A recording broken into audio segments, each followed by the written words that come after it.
So Jeranism, living soul or NPC?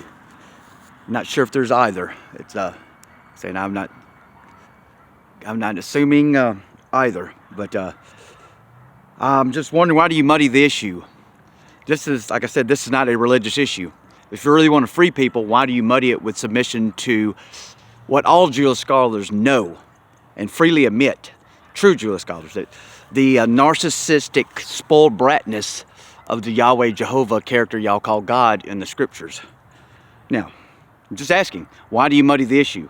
That's why, that's why some of us, well, most of us move on past this point. I'm glad that you elaborate and you give us very valuable information, but are you doing the best way to lie is to drown it in truth?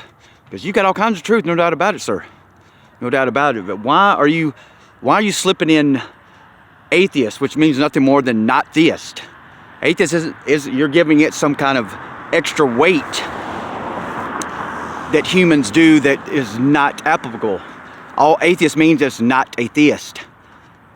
A Yahweh loves the smell of burning flesh. Does that sound like a mother?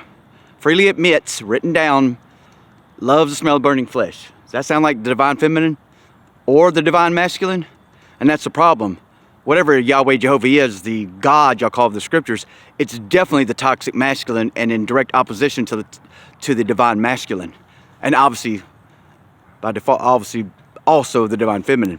So I'm just wondering, what is your objective? Because you keep sliding that in there. I don't know if you more than the word. I'm sorry to pick them. Not really. I'm just asking, what's your objective? Why do you keep slipping in the assumption? You're assuming that that's the reason to defy the globe. That's not the reason to defy the globe. Not the reason whatsoever. But you assume that those that accept the fat earth have to accept submission to your proposed toxic, masculine, proposed deity.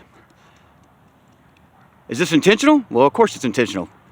But like you said, I'm just letting you know we're privy to it. You have to be pretty damn brain dead not to catch on to what you're doing.